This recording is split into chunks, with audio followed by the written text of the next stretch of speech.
This little light of mine, I'm gonna let it shine all the time, let it shine. Hello everyone, today is the fourth Sunday of Lent. And this morning I woke up with this song in my mind, quite an old hymn for those who have heard it before, but it makes so much sense in what we're living now. Today we are going to take a look at this theme of light. This is actually the theme of the readings for today.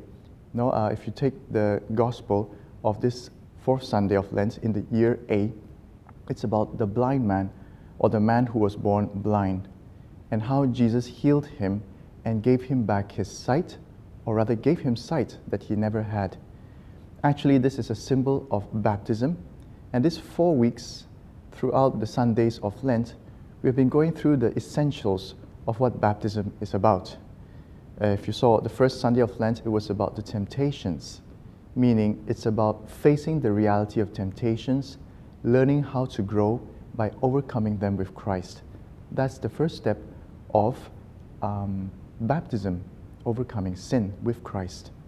Second, we saw the transfiguration, that as Christians, we are meant to transfigure, to transform our way of life, to witness or to testify to the world that Christ can change our hearts and He can change our world through us as Christians.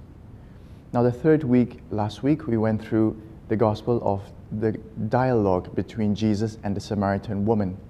And it was about the need of constant and prolonged prayer life, not just a moment of prayer in one silent time during the day, but how to stay in prayer, in a connection and relationship with God throughout the day, every day, and that would be the secret of our testifying to charity, testifying to a love that is as strong as that of God's, as strong as that of Christ, the example He came to show. And so this week, we come to the example of light, being light.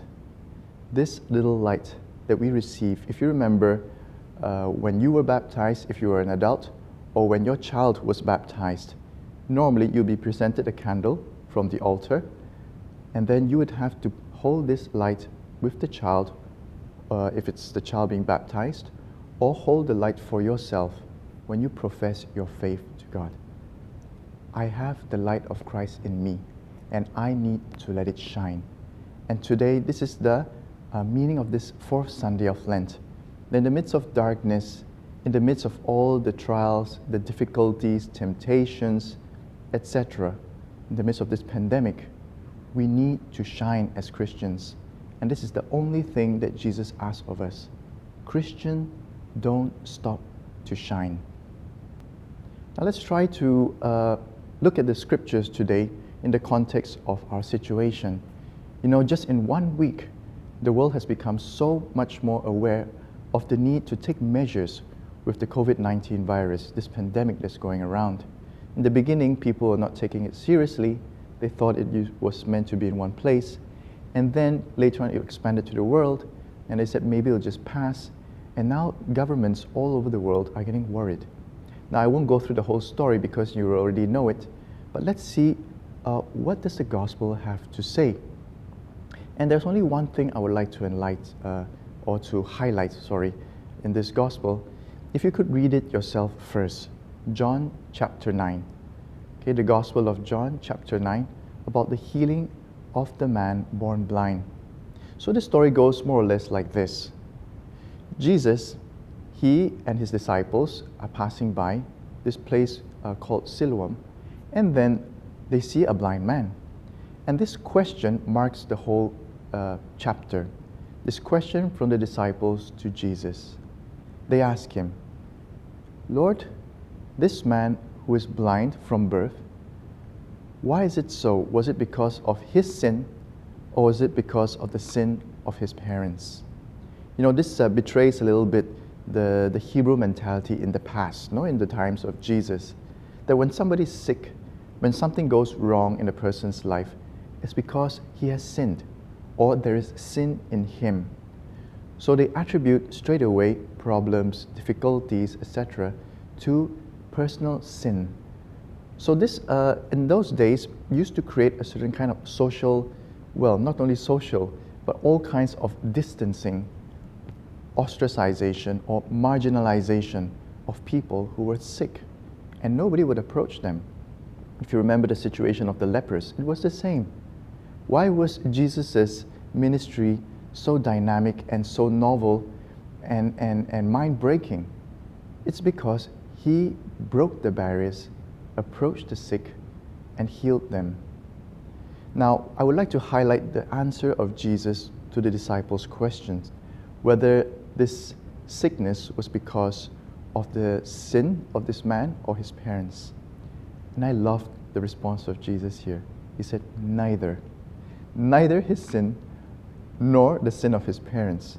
But this thing has happened so that God could manifest his work in this world. And then he says a line there that is very beautiful.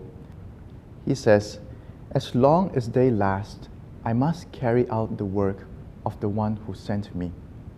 And then he says there, the night will soon be here when no one can work. So as long as I am in the world, I am the light of the world. So Jesus was very clear here. Whenever a Christian, if we follow the model of Jesus, whenever a Christian sees a situation of sickness, of crisis, of all kinds of traumas or whatever problems in the world, his response should not be fault-finding. Whose fault was it? Whose sin was it? That's not the point for a Christian. The point here that Jesus says is we have to continue carrying out the work of God. This situation is here so that we can do God's work. It's an opportunity for us as Christians to let our light shine. I am the light of the world, Jesus says. And in the chapter before, he says, anyone who follows me will have the light of life, and he will not remain in darkness. As Christians, we are called to be light in this world. This also reminds us of Matthew chapter 5. If you remember the Beatitudes, after Jesus spoke to his disciples about the Beatitudes, he said, you are the light of the world. And I love this line. He says, your light must shine. Christians today all over the world, in this pandemic of COVID-19, in all this panic and all this news, so-called news that we hear with all kinds of motives, we hear fault-finding all over. Of course, there needs to be a time to examine and to see where this comes from, how we came to this situation, and there is need for that. But maybe for now, the point is, what are we Christians meant to do? How can we let our light continue to shine? In fact, there are too many people already trying to find fault. There's no need for more of us to do that.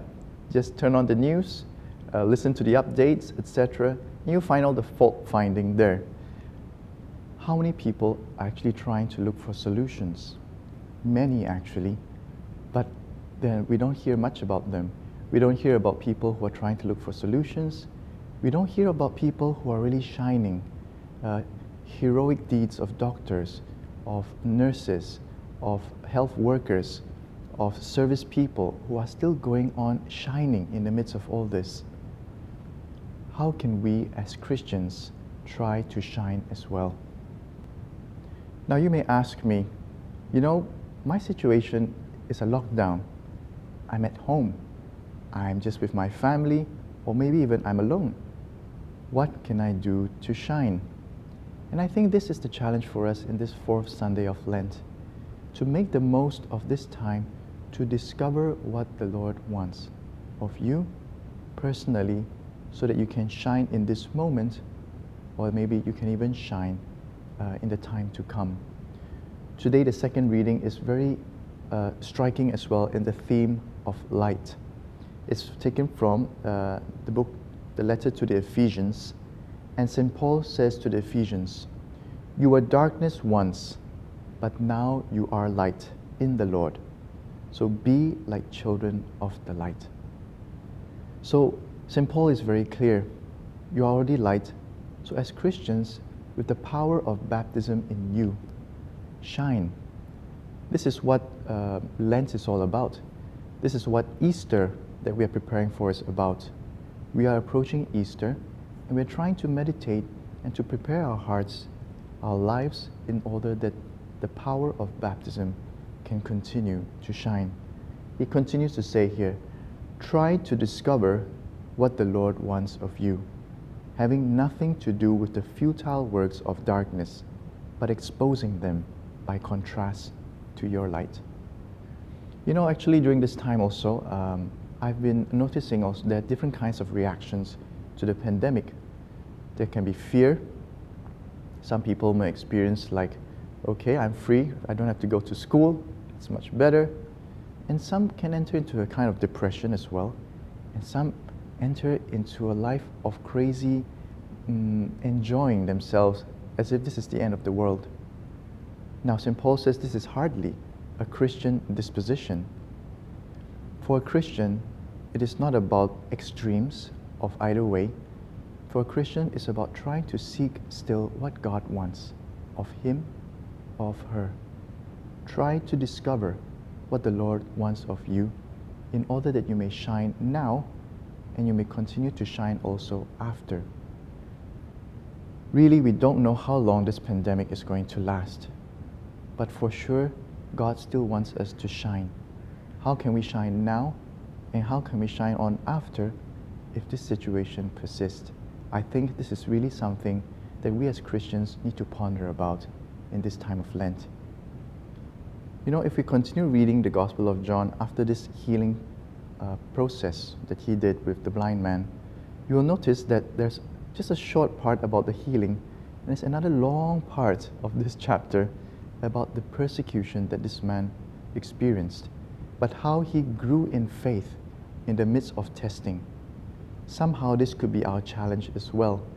You know, the people around him were not happy, as usual, those who were jealous of Jesus. And they were questioning him, like, who healed you, etc. And you will notice, if you read it carefully, that this man starts to grow in knowledge of who Jesus was. First, he called him the man Jesus who healed me. So he was just a man who could heal. Second, when they questioned him further, who do you think he really is? He said, he's a prophet. So if you notice, he was growing in knowledge of who Jesus was by meditating and contemplating of what he did in his life. He healed me. He can't be a sinner because God would not listen to the prayers of a sinner.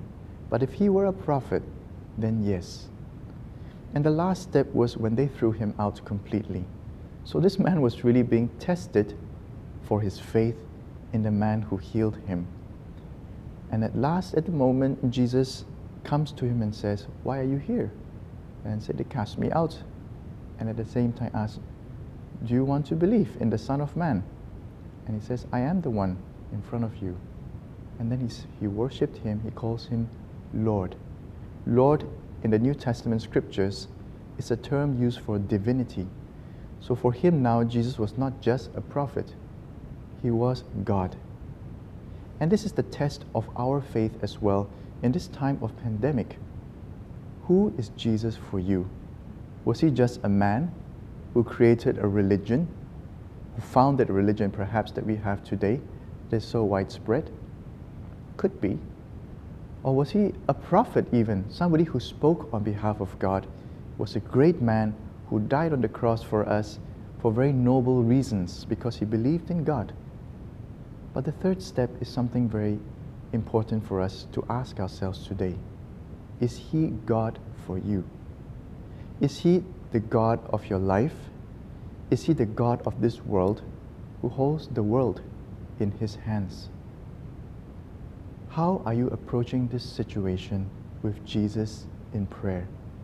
Are you growing as you contemplate him? Are you growing as you meditate the situation that you find yourself in?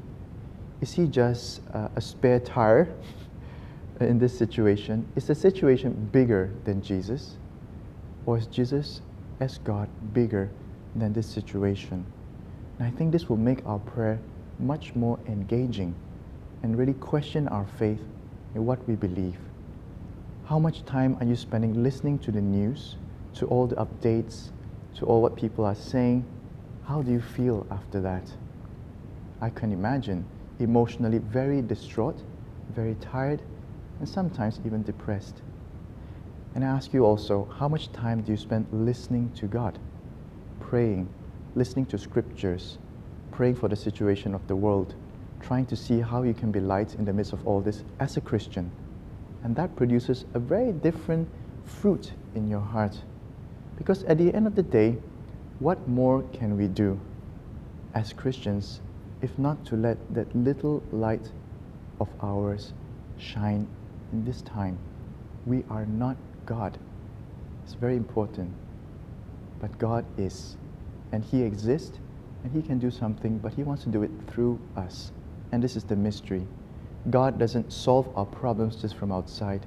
I think He's trying to help us as human beings, as a society, as a global family, to learn to find the solution to our problems together.